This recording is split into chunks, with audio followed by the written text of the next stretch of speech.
Zaman dahulu, di negeri Brunei Darussalam, bertahtalah seorang raja yang bergelar Sri Paduka Sultan Muhammad. Setelah beliau wafat, tahta kerajaan diserahkan kepada anak cucunya secara turun-temurun, sampailah pada keturunan yang ke-9, yaitu bernama Sultan Abdul Jalil Akbar. Sultan Abdul Jalil Akbar mempunyai putra yang bernama Sultan Raja Tengah.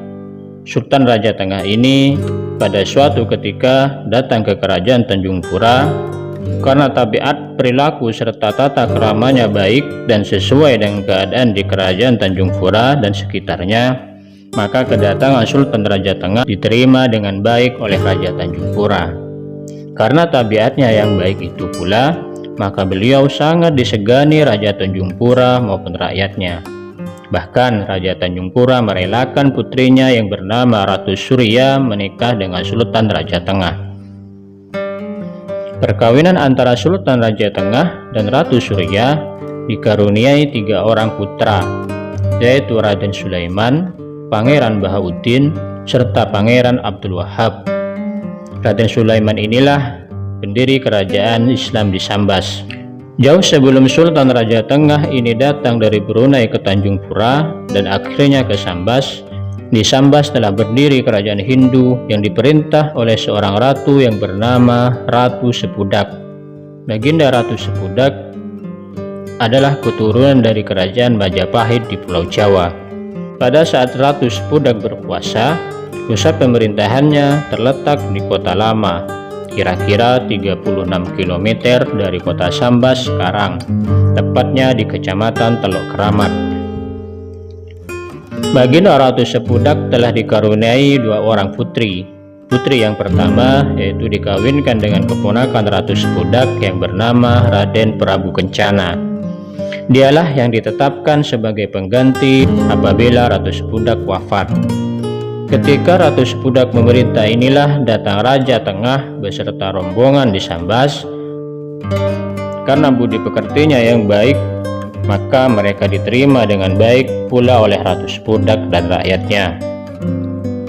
Sejak saat itu pula banyak rakyat Sambas yang menjadi pengikutnya dan masuk agama Islam.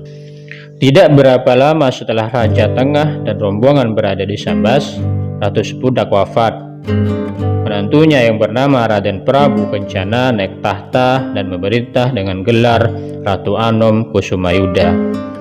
Pada waktu yang bersamaan, putri Ratu Sepudak yang kedua yang bernama Putri Mas Ayu Bungsu kawin dengan Raden Sulaiman. Perkawinan antara Putri Mas Ayu Bungsu dengan Raden Sulaiman ini dikaruniai seorang putra yang diberi nama Raden Bima.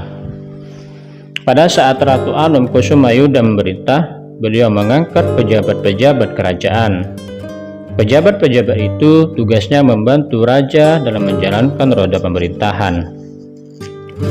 Adapun yang ditunjuk sebagai pejabat kerajaan itu antara lain adik kandung raja yang bernama Pangeran Mangkurat. Dia diangkat sebagai wasir utama. Tugas wasir utama ini adalah mengurus harta benda kerajaan, tetapi kadang-kadang mewakili raja apabila raja tidak ada di tempat. Sedangkan wasir kedua ditunjuklah Raden Sulaiman. Tugas wasir kedua ini adalah mengurus segala sesuatu yang menyangkut dalam dan luar negeri. Dalam menjalankan tugasnya, Raden Sulaiman masih dibantu oleh menteri-menteri dan petinggi lainnya.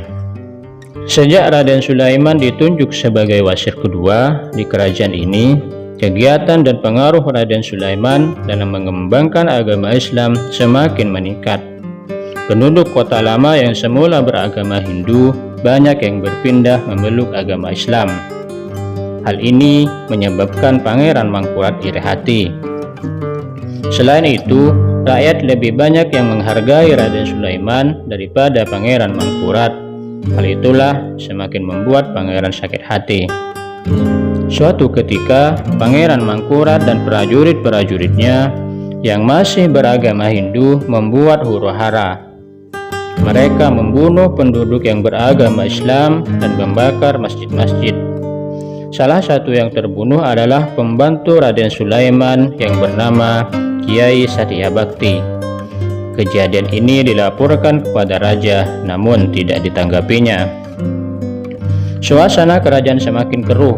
Pangeran Mangkurat masih belum puas membuat gara-gara itu. Melihat agama Islam terus berkembang dan penduduk yang beragama Hindu semakin merosot, maka ia memaksa istri Raden Sulaiman yang sudah beragama Islam berbalik ke agama Hindu. Namun ajakan itu tidak berhasil. Justru Putri Ayu Mas Bungsu semakin kuat imannya terhadap agama Islam. Karena maksud Pangeran Mangkurat tidak kesampaian, maka ia menghadap kepada Ratu Anom Kusumayuda. Ia menentang pada Ratu Anom untuk memilih dua pilihan.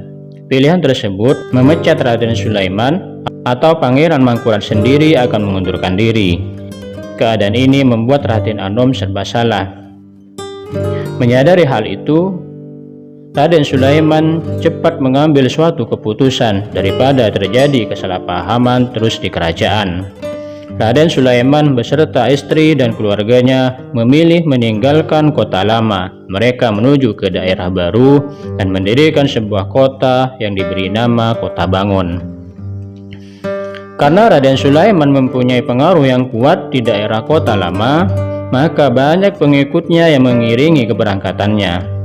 Mereka beramai-ramai ikut pindah ke Kota Bangun. Bahkan orang-orang yang belum memeluk agama Islam pun ikut juga pindah. Akibatnya kota lama menjadi legang dan sunyi. Setelah beberapa waktu Raden Sulaiman berada di Kota Bangun, atas anjuran para pembantu dan atas kesepakatan bersama dengan Ratu Anom Kusumayuda, beliau dan pengikut-pengikutnya pindah lagi menuju Kota Bandir. Sementara itu, Ratu Anom Kusumayuda sendiri berangkat meninggalkan kota lama menuju Sungai Selakau. Di daerah inilah mereka mendirikan sebuah kerajaan yang ibu kota pemerintahannya diberi nama Kota Balai Pinang. Tidak lama setelah berada di Kota Balai Pinang, Ratu Anom Kusumayuda meninggal dunia. Begitu juga dengan Pangeran Mangkurat. Maka putra Ratu Anom yang bernama Raden Bekut diangkat menjadi raja menggantikan ayahnya. Setelah menjadi raja, beliau memakai gelar Penembahan Kota Balai. Raden Bekut yang bergelar Pangeran Kota Balai mempunyai seorang istri yang bernama Mas Ayu Kerintiko, yaitu salah satu seorang putri dari Pangeran Mangkurat. Setelah Raden Bekut meninggal, tahta kerajaan digantikan oleh putra mahkota yang bernama Raden Masdungon. Raden Masdungon ini yang merupakan penembahan terakhir Kota Balai Pinang. Kerajaan ini berakhir karena utusan Raden Sulaiman menjemput mereka kembali ke Sambas. Kira-kira 3 tahun Raden Sulaiman dan pengikutnya tinggal di Kota Bandir. Atas hasil mufakat antara Raden Sulaiman dengan para pembantunya, mereka pindah lagi meninggalkan Kota Bandir dan mendirikan sebuah kerajaan yang pusat pemerintahannya di Lubuk Madung. Lubuk Madung ini terletak di persimpangan 3 sungai, yaitu Sungai Sembes Kecil, Sungai Subah, dan Sungai Tebarau. Tempat atau kota ini sering disebut orang Muara Ulakan. Kemudian keraton dibangun di sini. Hingga sekarang keraton ini masih bisa kita lihat berdiri dengan megahnya. Di tempat inilah Raden Sulaiman dinobatkan menjadi sultan yang pertama di kerajaan Sambas. Sejak beliau naik tahta, beliau memakai gelar Sultan Muhammad Syafiuddin I. Raden Sulaiman menjadi raja di kerajaan Sambas ini. Saudara-saudara kandungnya juga diberi kedudukan dan pangkat, yakni Raden Bahauddin diberi gelar Pangeran Bendahara Sri Maharaja. Sedangkan adiknya yang bernama Pangeran Abdul Wahab diberi gelar Pangeran Temenggung Jayakusuma. Putra Raden Sulaiman yang bernama Raden Bima kian hari kian bertambah besar. Dia tumbuh sehat, kekar, dan mempunyai watak seperti ayahnya.